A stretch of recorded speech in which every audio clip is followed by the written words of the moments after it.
Here we go. All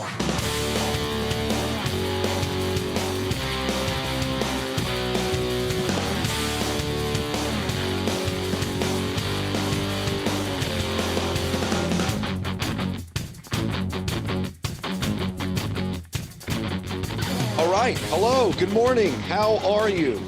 Welcome to the Vinny Brusco Show podcast, a little solo edition.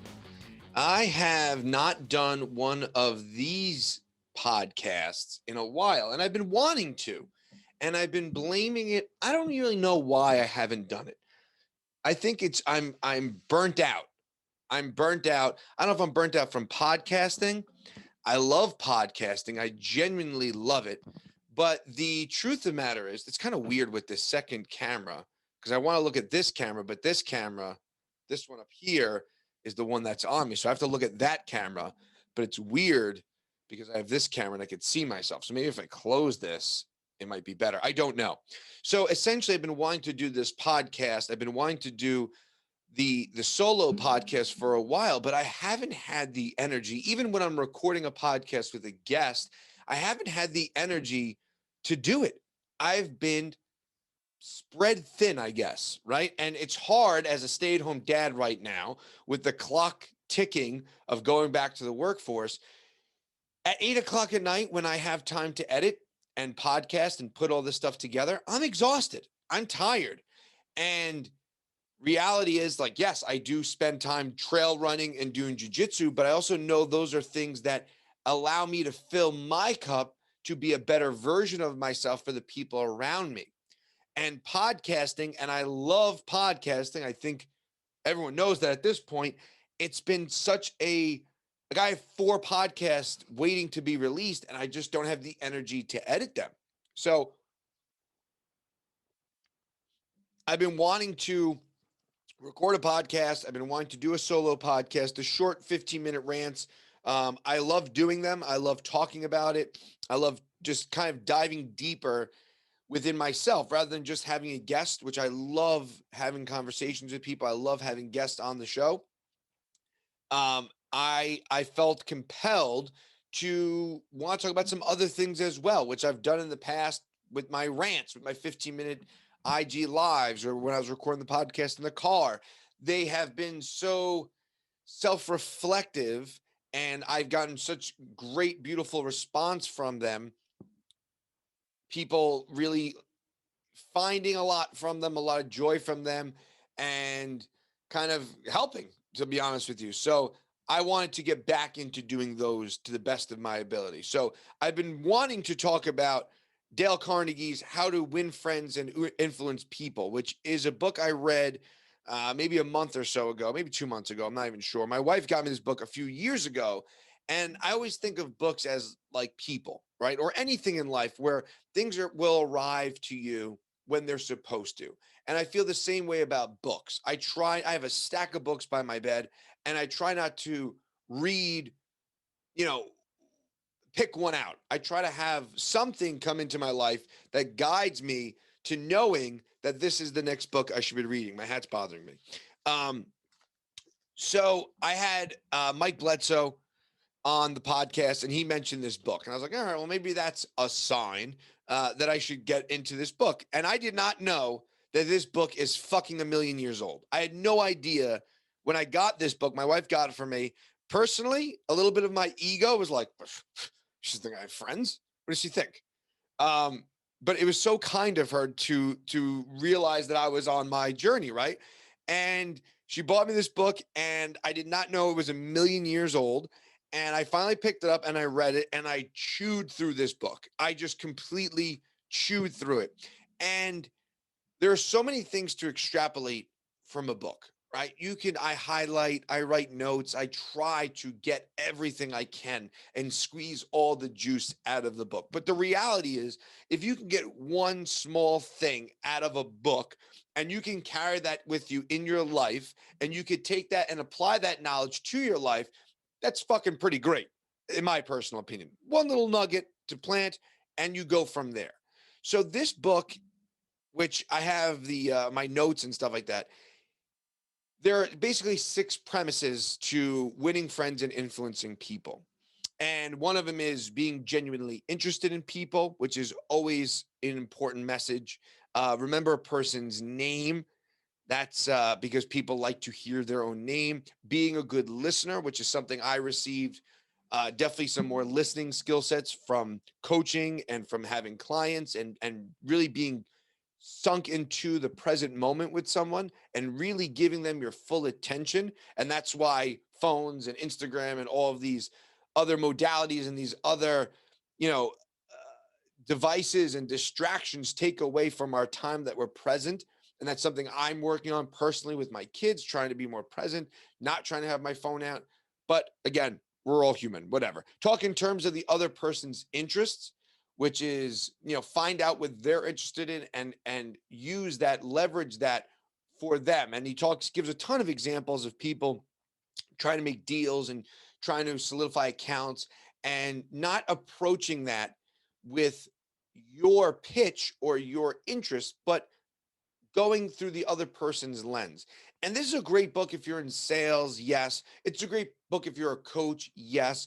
But I think it's also a great book if you're a fucking human being and you want to show up in the world in a better light and a better version of yourself. And if you can give people some of the things he talks about, and not from a sales perspective, not trying to get anything out of them, not money, not an account, but really show up for someone and be genuinely interested in who they are, what they are, right? Then you will show up and people will show up for you. In other words, make a person feel important and do it sincerely. And that's so key. And one of the biggest ones that I took away from this, and it's something I actually do in my everyday life, and I don't do it every day, but I do it as often as I can, is smile. And it's something so simple and it doesn't take anyone else to do. You don't need to genuinely be interested in someone to smile. You don't need to see things from someone's perspective to smile, right? It's something that you yourself can do every single day at any given moment. And it really does resonate and it does transform a moment. And he gives an example, and it's something that I've done without knowing it. And I love when things like that happen. And when I get confirmation of my own journey or confirmation of my own thoughts or practices, and to know that other people are doing it. And it's the old nothing is new under the sun. But stopping at a red light and looking at the car next to you and just giving them a smile. I've done this a multitude of times. I've done it at least once a week for the last, I don't know how long. I just will randomly do it. And the reaction you get from people, especially I live in Westchester, New York, it's New York has a very different morphic resonance. It has a very different energetic field to it. It's go, go, go. It's very high paced, intense. People are always, especially Manhattan. I'm obviously not in Manhattan, but there's just this energy to New York and New Yorkers that's a stereotype to some degree, but valid at some points. And when you stop at a red light and you look over at someone, you just give them a little casual smile, you get a cornucopia of reactions. You get a multitude of responses. Some people just turn away. Some people smile back. Some people wave. And it's not gender specific. It's not race specific. It's just people specific. And it is almost comical to see the discomfort in people when you show a human, simple gesture like a smile. When you simply look at someone and just give a smile to them and they're not expecting it, their response and their reaction is comical. They get so thrown off. And the genuine people, the people who want to receive the smile, they'll smile back. This is the type of person I am. I was walking in the supermarket, I think it was 2 weeks ago, and I was getting it was Taco Tuesday here at the household, and I was getting some refreshers, the cheese, the sour cream, a couple odds and ends. And I was walking down like the frozen food aisle, right? Where they have the meat and there's some frozen foods. And I don't know I think it was Hall & Oates. You put on a Hall & Oates song, I'm going to town. Doesn't matter what it is. You put, I think it was Hall Notes. You put on Hall Notes, I'm going. And even if it wasn't Hall Notes, you put on a good like bam bam bam type of song, I'm in. So I'm walking down this aisle and I'm in my space. I'm vibing, I'm flowing. I am just in my own world. And the woman walking down, an elderly woman walking down the aisle, right, across, going against the traffic with me, catches this energy and she just starts vibing out. And we're just vibing down the aisle and she's going her way and I'm going my way. But the energetic exchange in that moment was just two people who are just in a positive space. And I try to food shop like that pretty often. I'll have headphones in, and I'll listen to music, whatever it is. And I try to stay at a higher energetic field when I'm food shopping, because then I feel like I make better choices and I don't make these impulsive, sugary, poor or Stacy pita chips. I'll just get a whole bag and crush them.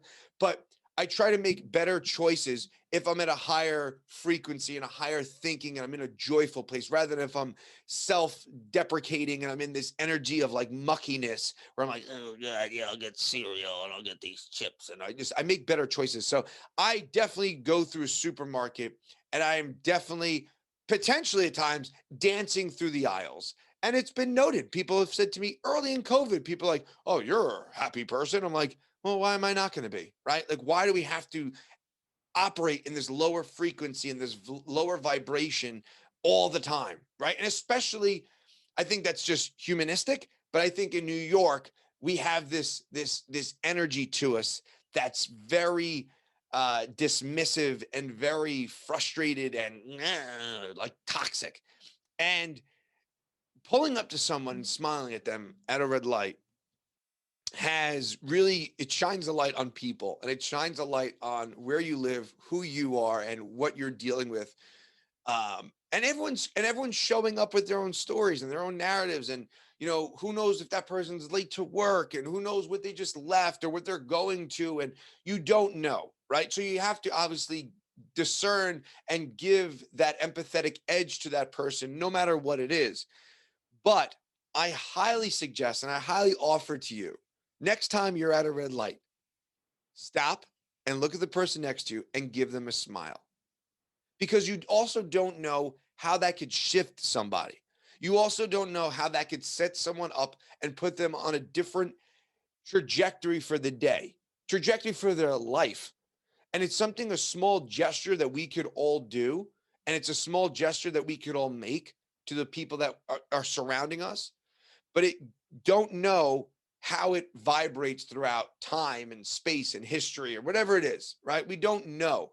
That person might be going to a miserable day at work, and seeing you smile might put them in a different mindset. Maybe they just got into a fight with somebody and your smile puts them in a different headspace. Who knows what they're going to, what they're coming from.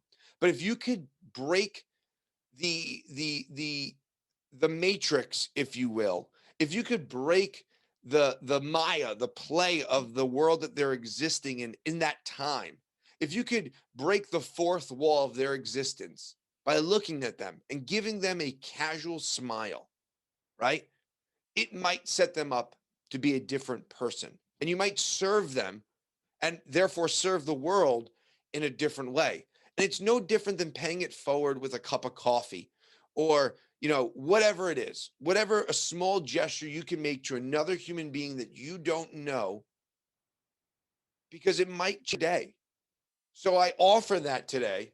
I read this book. Kudos to my wife for getting it for me. And, books show up at times when they're supposed to.